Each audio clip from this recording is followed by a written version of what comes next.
মুসলমানরা বলে মরার আগে আল্লাহ যেন আমার মুখে কালেমা জারি করে দেয়।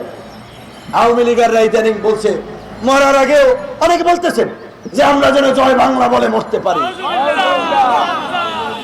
আর এই 5 বছর যদি ক্ষমতায় থাকে, ভারতের হিন্দুত্ববাদীরা যেমন মানুষকে জোর করে মেরে পিটিয়ে জয় শ্রীরাম স্লোগান দেওয়াচ্ছে, এইখানে আওয়ামী লীগের জয় বাংলা ভারত থেকে বলা হবে এটার লাগে লাগাই দেওয়া জয় শ্রীরাম।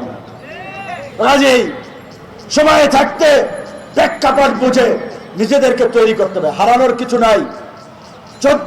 17 বছরে জেল জুলুম হামলা মামলায় সমস্ত নেতা কর্মী ভুক্তভোগী। এই যে আমার ভাই বসে আছেন, কি অপরাধ?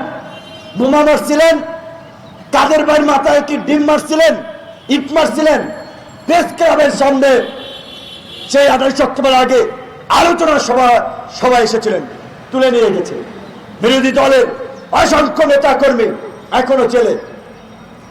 মামুনুল হকের মুক্তি নিয়ে অনেক কথা বলেছিলাম। এই লোকটার কি অপরাধ বলেন? তিনি কি মার্ডার করেছেন, ব্যাংক লুট করেছেন, গণভবন দখল করতে গিয়েছেন? তাহলে কেন তাকে 3.5 বছর জেলে রাখা হচ্ছে? শুধুমাত্র ভারতীয় আধিপত্যবাদের বিরুদ্ধে একজন সাহসী সিংহ পুরুষ, এই কারণে ভারতের পরামর্শে তাকে জেলে রাখা হয়েছে। যেমনি ভাবে আমাদের সকলের প্রিয় আলেম আল্লামা দিলওয়ার হোসেন সাঈদীকে ফাঁসি দিয়েছিল এই সরকার। কাজে এই সরকার যদি ক্ষমতায় থাকে, ঈমান আকীদা ধর্ম কর্ম করে এই দেশে আর বেঁচে থাকতে পারবেন না।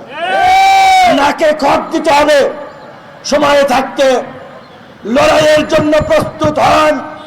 আমার ভাইয়েরা বক্তব্য যেটা বলেছে, হয় ইতিহাস না হয় লাশ।